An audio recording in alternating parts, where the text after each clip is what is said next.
All right, so the way we stopped last time, if I'm correct, we stopped in the middle of number 2, item number 2 of the of chapter 1, Are They Spirits? It's very hard to start from the beginning, from the middle of the item, but I think we can manage. Because here we went through the reason that Kardec started build the book, we started the chapter with the simple question, the spirits.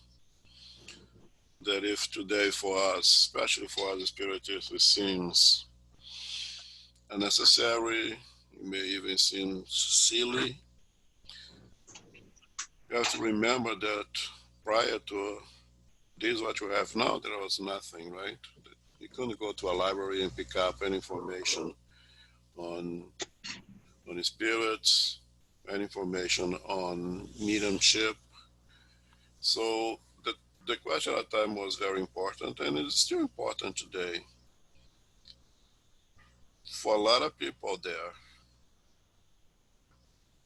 if we're going to start talking about mediumship, we have to start from the very basic. If mediumship is the ability of interaction between discarnate and incarnate spirits, you have to ask, does discarnate spirits really exist?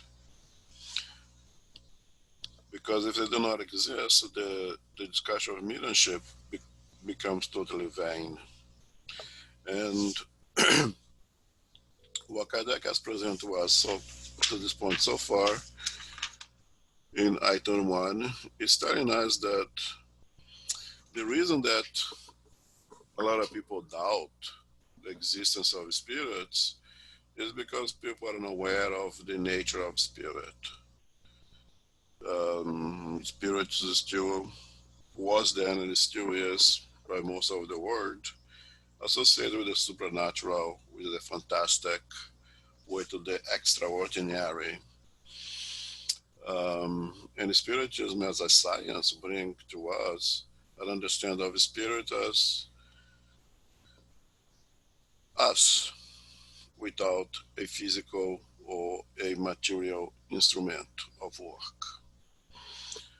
It presents to us that spirits are everywhere and eliminates with science, is very important with science, the idea of spirits or souls being placed in creations, places like creations of religious institutions being heaven and hell, and the spirits are everywhere and even amongst us. And what we going to start to read now here is exactly about where are the spirits. If the spirits do exist, where are they? If science and spiritism eliminates the notion of heaven and hell and purgatory, if spirits do exist and they are not in hell, they are not in heaven because the space does not exist, so where are they? And that's basically where we can catch up and start our reading, and when it starts, and by unjustifiable privileges. Or should we restart from the very top? I don't think it's necessary. Can everybody find that on item 2? Most of the books will be page 31. I'm pointing here with the mouse where we are going to start. Okay, thanks. Yeah, I keep looking at my book, so I don't look at the screen. Sorry. Zoraida, going to read? Yes. Or no? You want us Yes, to start okay. with up in the top where it says it used to be? No, down here. And by what unjustifiable? Okay, got you. Okay. And by what unjustifiable privilege would this unperceivable grain of sand, distinguishable by neither its size nor its location, nor any particular role in the cosmos, be the only one inhabited by reasoning beings? Reason itself refuses to accept such a wastefulness of the infinite, and everything tells us that other worlds must also be inhabited. If, you have to move it, I did. you did, right? This is, If they are inhabited, they too furnish their own contingents to the right? world of souls. I'm lost. This, There on the top. if they're inhabited, they too furnish their own contingents to the world of souls. Once again, however, what will have become of souls now that astronomy and geology has destroyed their assigned dwelling places, and especially after the rational theory of the plurality of inhabited worlds has multiplied them infinitely? Since there is no agreement between the doctrine concerning where souls are located and the scientific data, we must accept a more logical doctrine, one that does not ascribe them to any particular circumscribed locale, but which locates them throughout universal space. They form an invisible world wherein we live and which incessantly envelopes and surrounds us. Is there anything impossible in this? Anything repugnant to reason? Absolutely nothing. Rather, everything tells us that it can be no other way. But what becomes of future punishment and reward if you remove the specified places where they occur? Notice that the notion of punishment and reward usually results in disbelief because it is presented under conditions that can no longer be accepted. Instead, we should state that souls derive their own happiness or misfortune from within themselves, that their fate depends on their moral condition, that the gathering together of good and attuned souls is a soul of bliss, and that according to their degree of purity, they perceive and foresee things that are inaccessible to less evolved souls. Then Thanks. everyone, okay. Thanks. Yeah, I'm sorry I should start before because now it's starting on a different topic, but that's okay. So what we read so far here, Kardec brings the point of the theory of the plurality of inhabited worlds. And we can base that in the words of Christ. There are many mansions in my father's, if there are many houses in my father's mansion, right? And Kardec, using the science, the astronomy of the time, places Earth as one minute, not insignificant, but a small uh, planet in the cosmos without any privilege, or should not have any privilege, as much as the science of the time and today shows to be a relatively small planet, completely dependent on a much bigger celestial body being the sun, completely dependent on the relationship with the other planets around it. Otherwise, there would be no life on Earth without that relationship that keeps Earth in that specific orbit that allows life as we know to exist. But if there are so many, even at that time, and today we know there are many more than they know at that time, so many celestial bodies throughout this cosmos, why would only be the planet Earth to be inhabited? Um,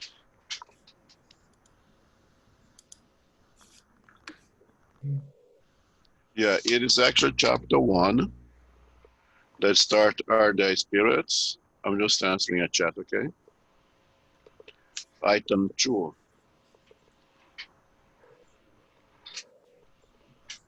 Yeah, Teresa, it's item 2, chapter 1. Yeah, you found it. Okay, good. So reason suggest was that if such a small fully dependent planet like our planet has life, it's very likely that somewhere else the other celestial bodies throughout this cosmos would have also um, life. Naturally, life would be different from what we know here. We would not expect in a celestial body in a planet or star or whatever, in which the temperature average is, let's put it, 250 degrees centigrades, would definitely be the living individuals there would be different from human beings or any kind of life in this planet to be able to live in an environment with a temperature of 250 degrees centigrade. But would still be life somewhere else, and reasons lead us to believe that that would be the case. And again, in Spiritism, there is a big discussion of the plurality of the inhabited worlds, and derived from the words of Christ. There are many houses in my father's mansions. Um, and then when he starts noticing that notion of punishment, now he starts back on questioning the theory of heaven and hell. And he states clearly over here, we should state that the soul derived from, we should state that the souls derive their own happiness or misfortune from within themselves, that their fate depends on the moral conditions, that the gathering together of good and attuned souls is a source of bliss, and that according to their degree of purity, they perceive and foresee things that are inaccessible to less evolved souls, which basically places the responsibility of our happiness or misfortune upon ourselves. That the judge of us is ourselves. That the one who places us in a state of heaven, being the state of peace with oneself, is depends on ourselves, and a state of hell, being a complete disharmony with the divine laws, is our own responsibility. So we are our judges, and we are our own persecutors. And it states over here that happiness can, one of the source of happiness is to be able to evolve and be in the company of spirits as evolved as we are.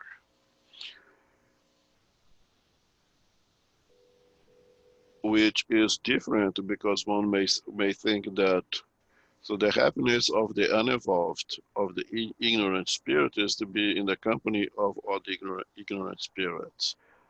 The relationship does not hold true because a malevolent spirit would not be content being surrounded by other malevolent spirits. On the contrary, it would be very unhappy because it would be having to watch his on her back at all times.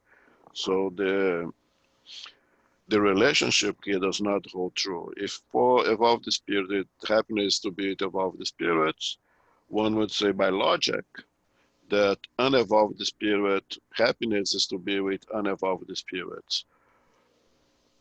It could be logical, but it's not reasonable. And I explained now, I just explained why it's not reasonable. Okay, questions, comments?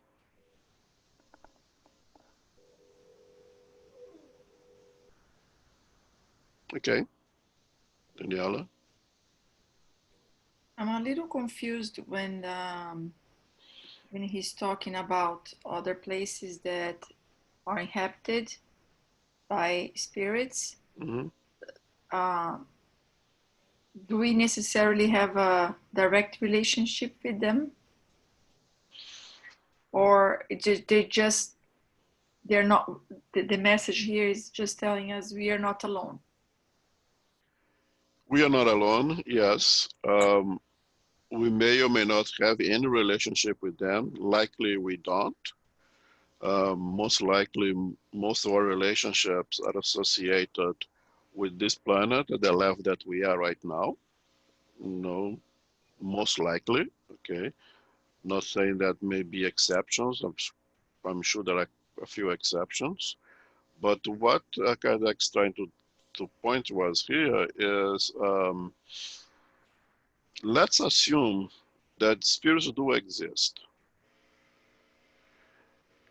Now that we know that there is no the so-called heaven and the so-called hell, the question is, where are they?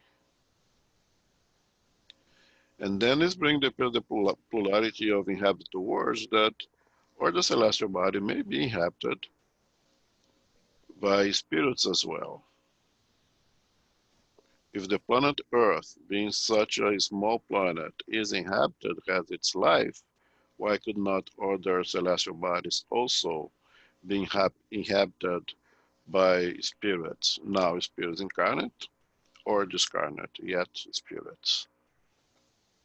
He's just trying to tell us that the fact that science shows us that heaven and hell does not exist, it does not eliminate the possibility of existence of spirits because they may inhabit other locations, not necessarily so-called heaven and hell.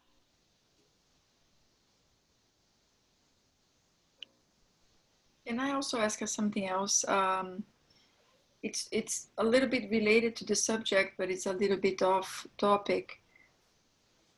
There was a comment, and I didn't did my research really well, so I'm actually asking, throwing out here.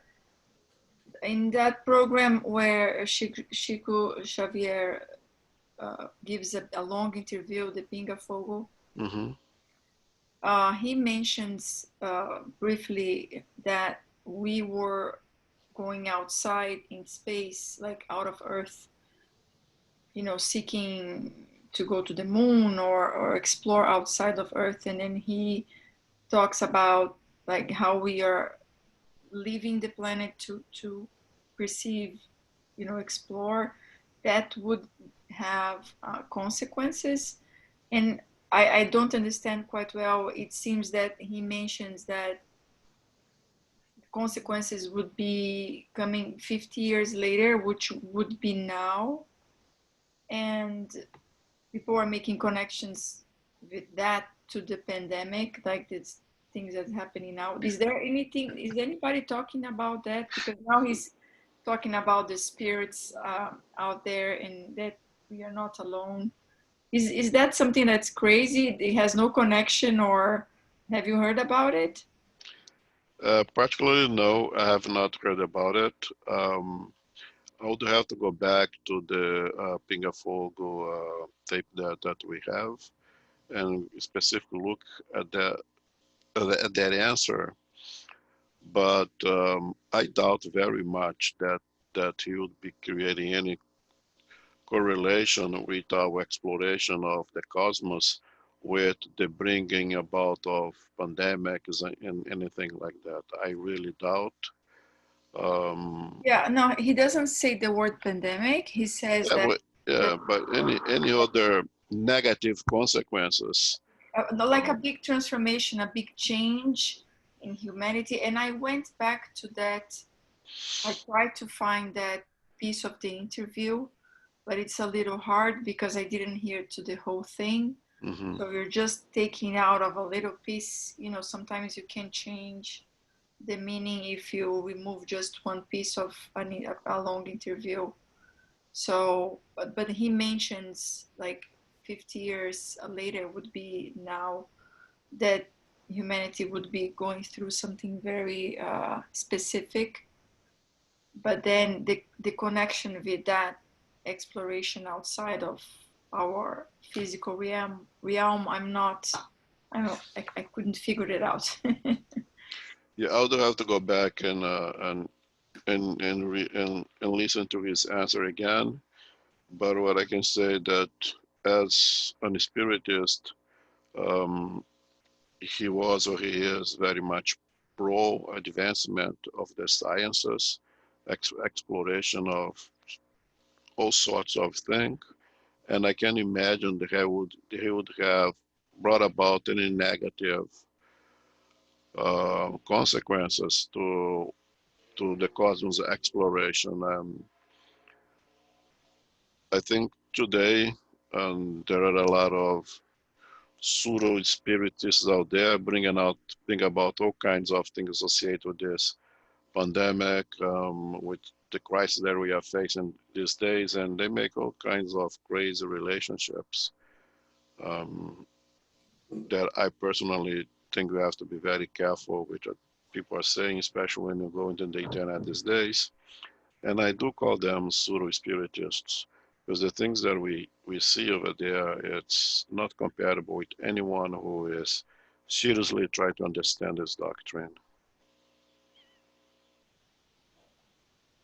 Did you hear anything about this, Ron? No, specifically, there is a story of Chico saying that if nothing was done until 2019, but this is all. There is nothing really credible in all those affirmations, and I agree with you. People that are talking about this they don't really understand because, again, our evolution depends on our free will. So we change the future every day with our actions. So for anyone to make a prediction, and I don't really remember. I remember Chico talking about it on Picafogo something, but I don't really remember exactly what he said. And I doubt very much that he would say anything with a specific dates. One thing of a Chico relationship in relation to the stuff that I'm reading now is he published a book that was the spirit was actually his mother, right? Um, Diary of a Dead of a Dead Woman, basically, would be the title, in which she has the opportunity to experience visiting other celestial bodies that was inhabited, and she, what was his mother in that reincarnation, tells of what she saw in different planets, the completely different types of physical bodies that they would have on those planets. That he did had a psychography of his own mother who had visited other celestial bodies and had describes what she saw over there.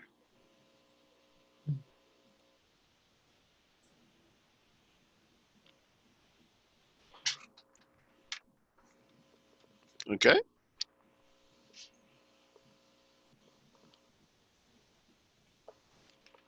Okay. Okay. So then we start. Then everyone we want to Yeah. understand. Then everyone will understand the matter without much difficulty. Additionally, state that souls only reach the highest degree through the efforts they put forth to improve themselves, and after having endured the necessary trials required for their purification. Moreover, state that angels or human souls have reached the highest degree, that all souls will reach that degree if they so will, that the angels are God's messengers, charged with overseeing the execution of the divine plan all over the universe, that they are joyous at fulfilling such a glorious mission, and you will have given their blissful state a purpose that is more attractive than the perpetual uselessness of eternal contemplation. Finally, explain that demons are merely the souls of evil individuals who have not yet purified themselves, but who, like all others, may finally reach the state of purity, and such will seem more in harmony with the justice of benevolence of God than the doctrine of beings who were created for evil and who are irrevocably doomed to it. Once more, therein lies what the most demanding reason, the most rigorous logic, and common sense can accept. Thanks. So it seems to me that is in this chapter, Kardec is using the opportunity to really place what is the beliefs or as the flags of um, of spiritism. And over here, he's talking about evolution. Okay, which defies the concept of creationism, of course. Here's what he's telling over here is that we are in an evolutionary path. And as we evolve, we reach higher levels of existence where happiness is more constant. And those who are still in a more ignorant level will have the opportunity to take the by step reach the level of that happiness as well, but not as a gift, not being born gifted, but in an evolutionary path. And that is very important, as we saw in heaven and hell, to eliminate the idea of angels and demons being angels created angelical by the creator, and have created demons to be here to really give us a hard time, really to hold us in the mud of ignorance, not allow us to go anywhere, right? Kardec is using here the opportunity to say,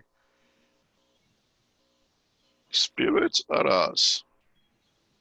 Those of us who have put their work, put the effort, are now living in higher level of existence, being able to understand things that you are far to understand, being able to enjoy happiness that you are far to understand.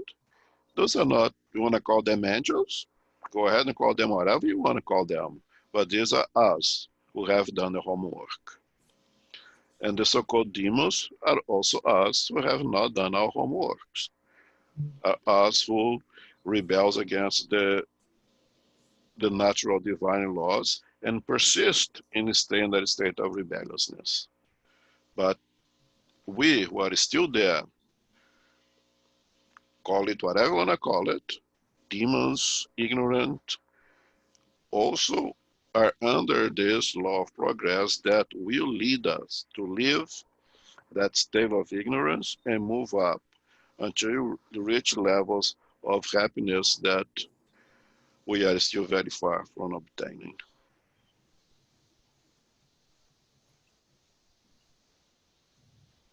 Question, comments?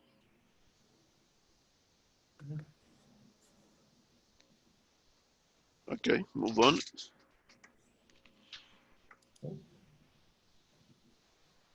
As we have seen, the souls that populate space are more precisely what we call spirits.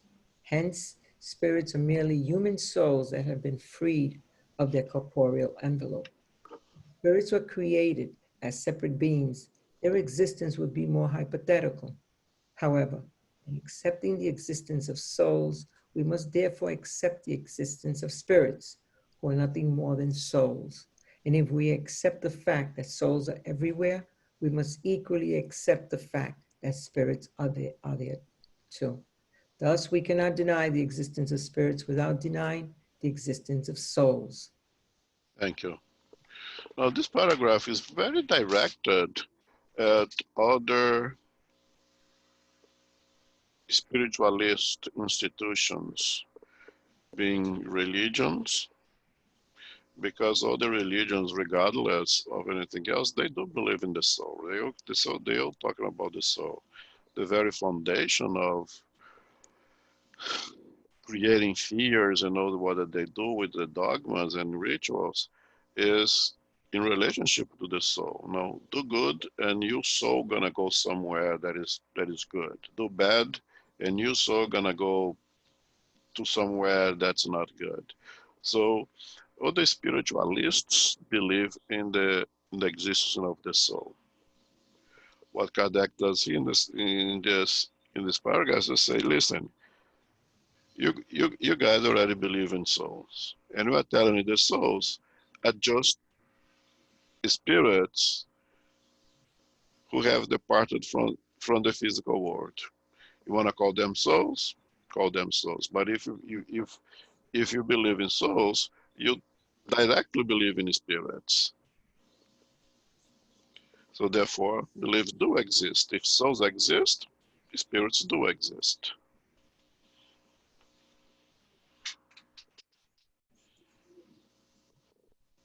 Okay?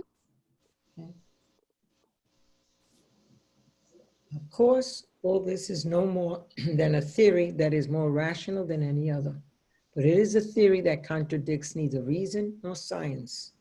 Furthermore, it is corroborated by facts and is sanctioned by both logic and experience, and we have found these facts in the phenomenon of spirit manifestations, which thus have provided us with patent proof of the existence and survival of the soul. Nonetheless, there are many people who belief does not go beyond this point. They believe in the existence of souls and consequently in the existence of spirits, but they deny the possibility of communicating with them because they say immaterial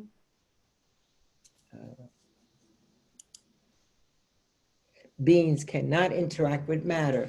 This doubt results from ignorance of the true nature of spirits, about which they generally have a wrong idea by considering them to be abstract, vague, and undefined beings, which is not true. Okay, thanks. So now Kardec leads us, now let's put ourselves in 1850s to say, okay, now I get it. Souls exist. I always knew that souls exist. I'm a Protestant, I'm a Catholic, I'm a Jewish, whatever am I. I always knew the soul existed. And now you say the souls equal spirits. Okay, so spirit exists. Since the souls exist and I always believe in it, I can't be so hypocritical and not believe in the spirits. Okay, so now I believe in the spirits. But there is no way they are going to believe in the possibility of communication between the dead and the living. So Kardec now start to work in the believing of this possibility of the interaction between the two planes of our existence. And I think personally, when somebody comes to me in a discussion, say the possibility of communicating in the possibility of communicating with spirits because immaterial beings cannot interact with matter, I think it's a reasonable argument. I think it's a pretty good argument to say, all right, now I believe in spirits. They do exist. But I don't believe the interaction, the communication is possible because the immaterial cannot interact with the material. To me, that's quite reasonable. To me, it's someone has already moved forward to accept the existence of a spirit, but still deny the possibility of the interaction or the communication between the two planes of existence. And Kardec says, yes, that's not bad, but it comes from ignorance of the true nature of spirits. And he's going to bring to us the concept of perispirit as we're going to follow it here. This doubt results from ignorance of the true nature of spirits, about which they generally have a wrong idea by considering them to be abstract, vague, and undefined beings, which is not true. So here Kardec going to introduce the idea, or at this point, let's call just an idea or a theory of the petty spirits, which give the spirits a shape, a form, an instrument to interact with our world. Okay? Since we do not know those things, it makes sense to say that we are immaterial, cannot interact. But understanding that spirits are more than just that intelligent thing without nothing, the spirit's much more than that. It has a perispirit as an instrument of work in the spiritual world. Okay, question, comments? Is that understood? Okay, so let's continue then. Before going any further, let us consider the spirit in its union with the body. The spirit is the principal being of this union. For the spirit is the thinking being that survives death. The body is no more than accessory for the spirit, an envelope, a garment that it abandons after having worn it. Besides this material envelope, the spirit possesses another, a semi-material envelope which connects it to the first. At death, the spirit abandons the body, but not the second covering, which we call the perispirit. This semi-material envelope has a human form and comprises for the spirit a fluidic, vaporous body which, although invisible to us in its normal state, still possesses some of the properties of matter. The spirit, therefore, not a simple abstraction, but a confined and circumscribed being, which would only need to become visible and tangible in order to resemble human creatures. Why couldn't it interact with matter? Because of, okay, continue, of Mhm. the because of the fluidity of its body. But isn't it among the most ratified fluids, such as electricity, for example? Those that we consider the most imponderable, that we encounter the most powerful motive forces. Can imponderable light cause a chemical reaction in ponderable matter? We do not yet understand the inner nature of this perispirit. We might imagine it as being comprised of electrical substance or some other kind of matter, just as subtle. And why couldn't it have the same properties as electricity when it's directed by the will? Thanks. That's good enough. Okay, so here Kardec now introduces the perispirit finally to eliminate the idea of a completely abstraction of the spirit. It confined the spirit in one space, so to say, and the space being the perispirit.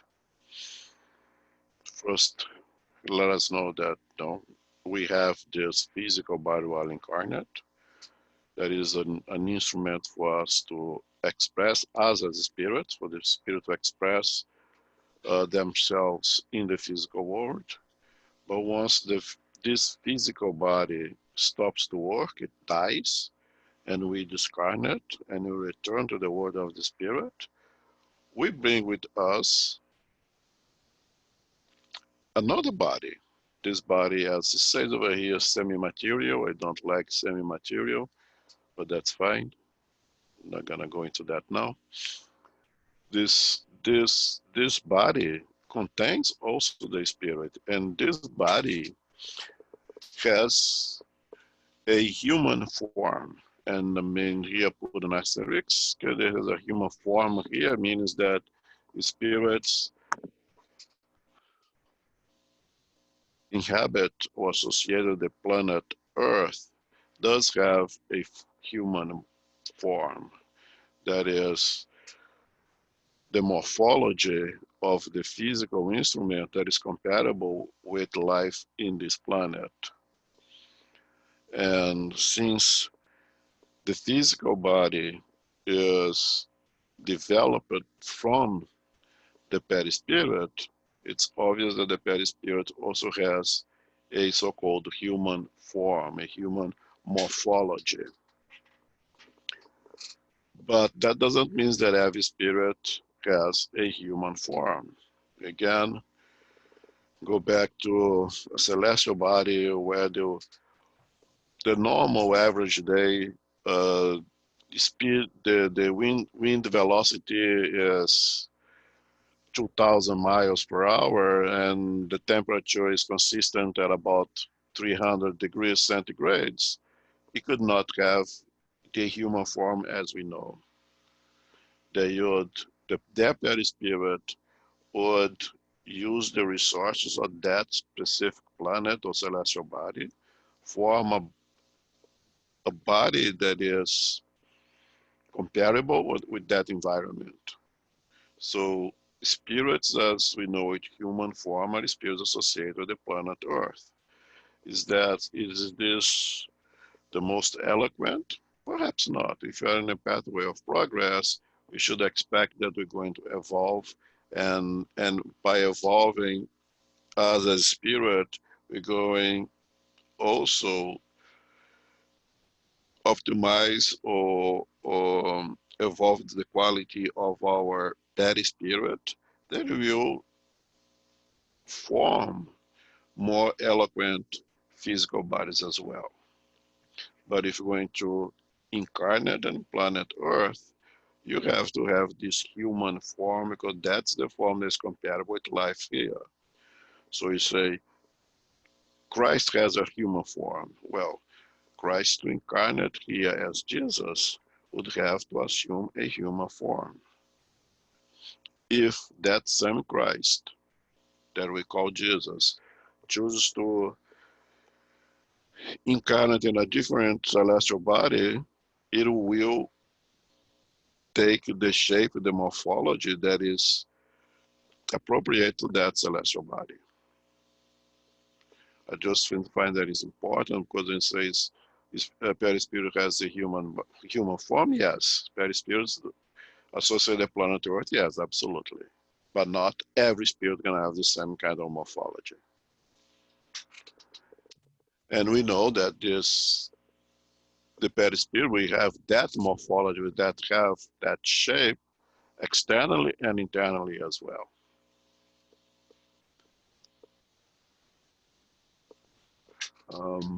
What else is important here?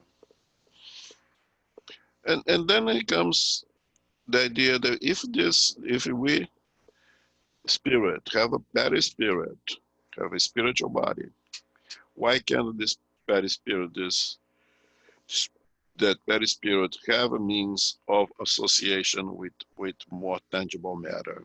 It should be able to do it, and shows clearly why spirituals have to wait so long to come to us, because concepts like electricity, completely abstract things, was important for us to make sense of it, right?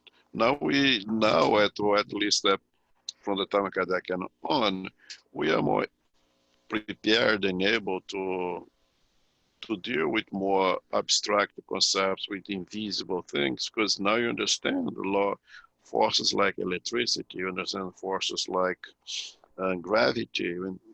The theory of evolution is here for us now, with makes allows spirituals to make a lot more sense. And he used electricity as one example of things that we don't see, that we can possibly feel. If we make the mistake of trying to feel it, we can. But it does tremendous amount of work without being necessarily material.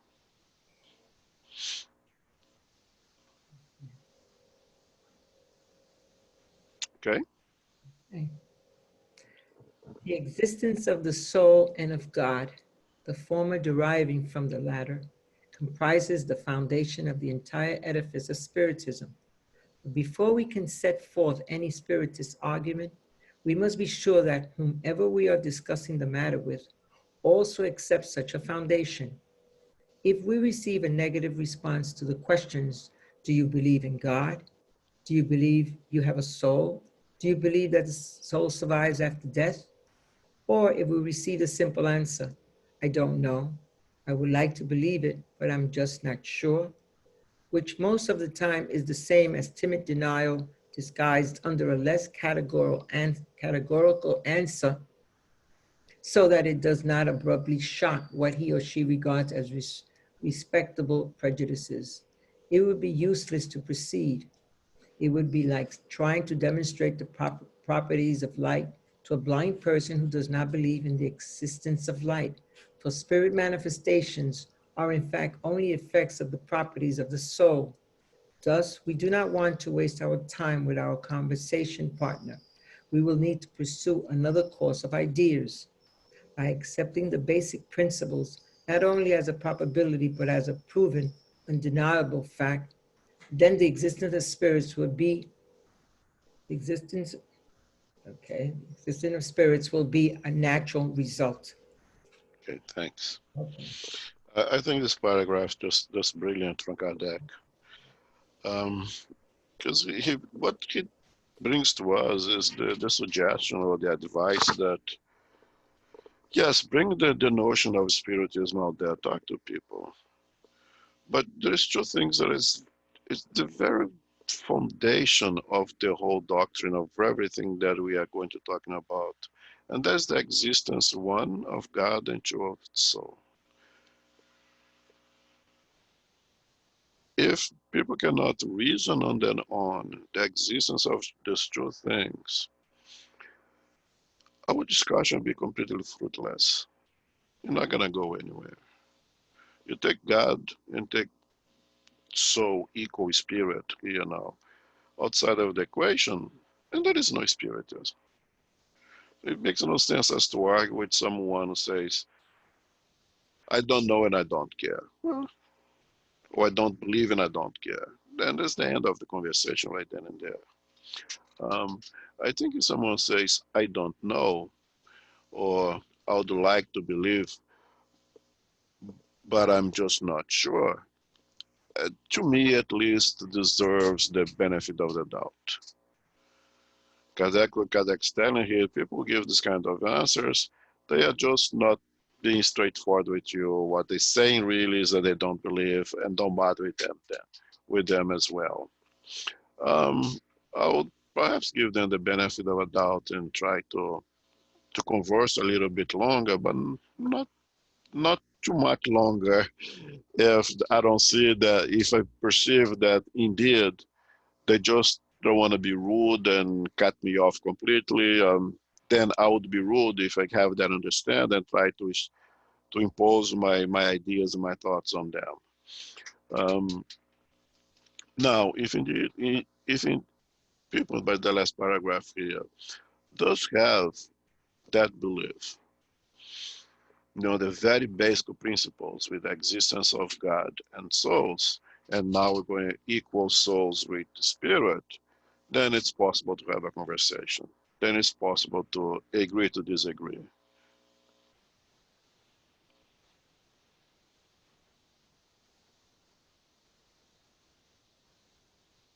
Okay? Unfortunately, I have a clock in front of me. Let's see. Oh, you have 10 minutes more. Okay, good. All right, so we have to finish this. Number 5.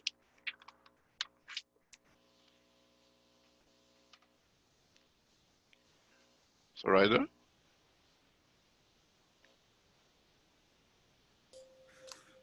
You hear me? Okay. Okay. Yeah. Yeah. We must still determine if spirits can communicate with humans, that is, if they could exchange thoughts with them. But why couldn't they? What is a human being except a spirit imprisoned in a physical body? Why couldn't a free spirit communicate with a captive spirit, just as a free human can communicate with a prisoner? If we believe in the survival of the soul after death, would it be rational to deny the survival of its affections? In other words, since souls are everywhere, wouldn't it be natural to believe that a being who have loved us during life could approach us, that it might want to communicate with us, and that it would utilize all the means at its disposal to do so? While it was living on the earth, didn't it act upon the matter of its body? Wasn't it the person's soul who guided the movements of his or her body? Then why, after death, would it be prevented from expressing its thought in conjunction with another spirit who is still linked to a body, just as a mute uses a person who can speak in order to be understood? Thank you. Okay. All right, so now let's come to the hypothesis, the idea that with these individuals that we're talking to now, went from non-believing in the spirit, but have reached the conclusion to their own reason, since they believe in God, since they believe in the soul, and they were reasonable enough to see the soul equal spirit. Now they believe in spirit. We still need to talk to them about the possibility of the communication of spirits with the incarnate ones. And here Kardec makes a very eloquent comparison and states that right now, as incarnate spirits, we are nothing but prisoners of the physical body. You are in prison in a physical body. And why couldn't a free spirit come and visit us, come interact with us? Since loved ones goes to prisons and visit and interact and show their love to those who are in prisons in the physical world, in the physical prisons, why it be so impossible for discarnate spirits, those who are free from the physical body, come and visit those that they like in the physical body?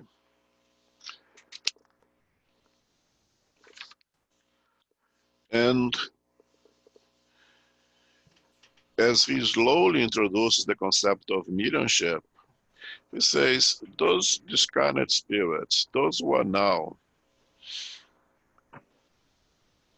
the spirits that not too long ago were using a physical body, and using that physical body, they are able to use the senses and the means of communicate. Once they lose the physical body, but still have the spiritual body of the perispirit, they lost the ability of interact with physical bodies and make use of those physical bodies to communicate. And if they are able to do that, can we compare them like someone who is mute without the ability to speak, use someone else to express the thoughts? Here Kardec slowly introduced the idea of how mediumship works. That the spirit having the means of the ability in the perispirit to interact with a physical body are able to make their presence felt, are able to express their thoughts in the physical world. Slowly Kardec is saying that's what mediumship is all about. Its spirits interact using the perispirit to interact with matter, which is matter. Questions, comments?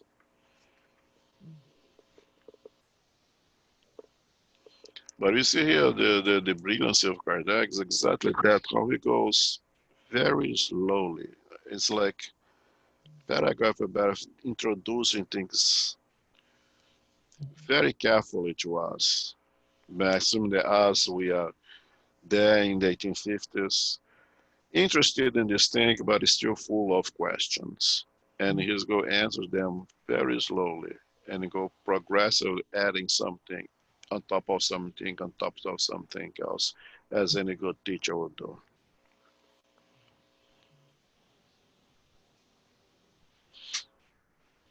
Okay, let's continue.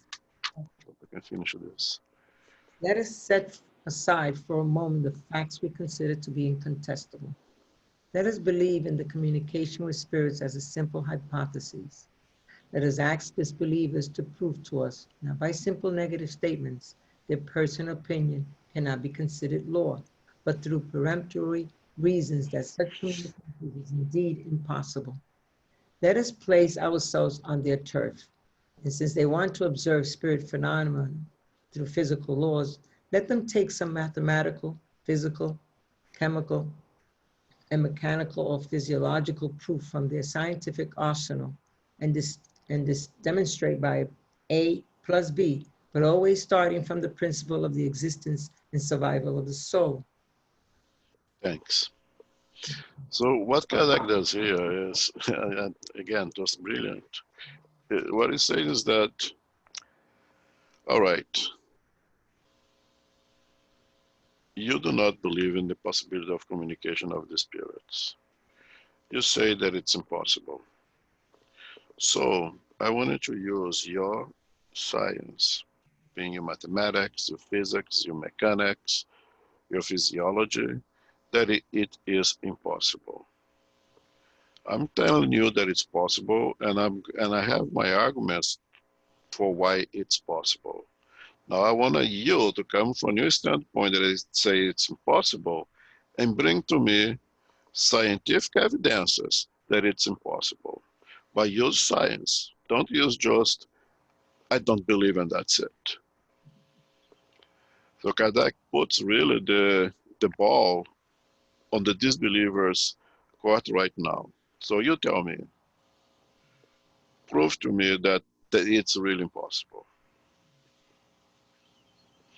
And then he creates all this set of from one to nine over here, sets of probabilities that is just also very eloquent. And let's read it now, unless anybody has a question. Okay.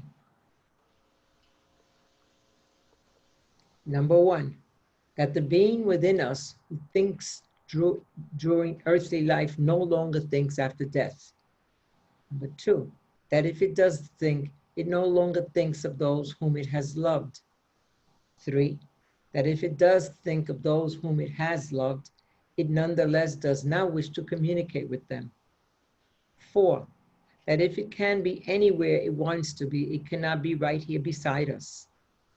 Five, that if it is right here beside us, it nevertheless cannot communicate with us.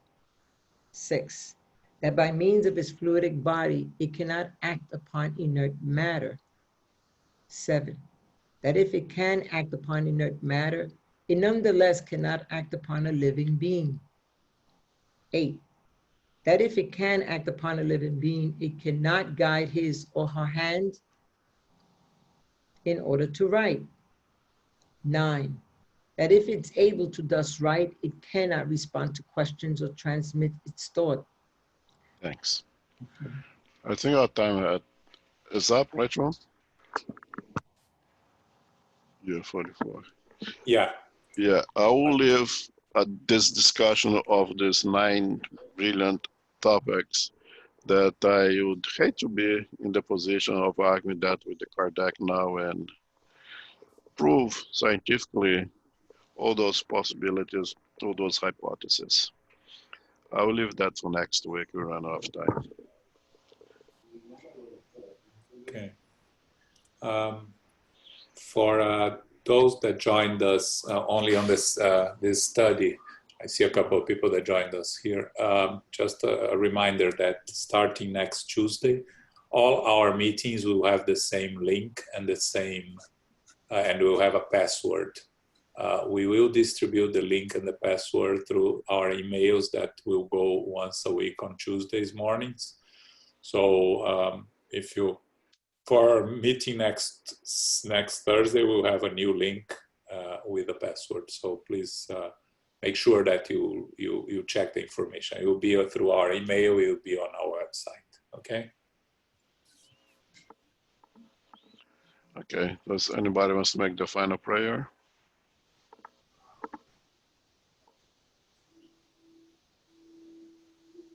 I'll say it. Okay, go ahead. Okay.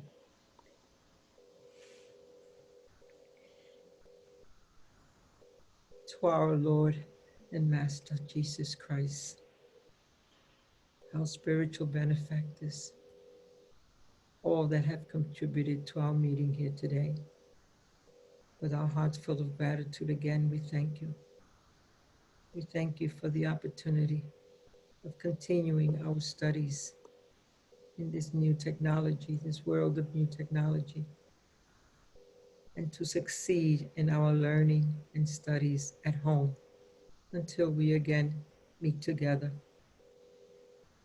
We thank you, dear Lord, for all the blessings, for our well-being. But we pray now, dear Father, for all those that are going through so much heartache and pain. May we have our prayers in our hearts for all, for the forerunners, for all that are in hospitals and hospices, for the helpers that are dedicating their lives to so much for each and every one of us. We are so grateful, dear Lord. We thank them for the work.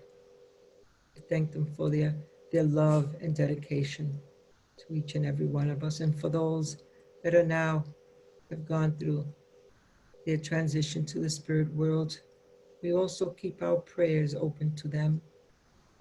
May they be assisted and guided as they go to their new world of spirit, in the spirit world. Dear Father, we ask as we leave here today to be able to continue through studies and prayers throughout the week, keeping us in your heart and guiding us always with all that we're going through here on earth. But we know we were never alone. So we thank you with our hearts and soul, dear God. And as we leave here today, be able to keep ourselves focused every day. And with that in mind, dear Lord, we ask permission to close our meeting today. So be it.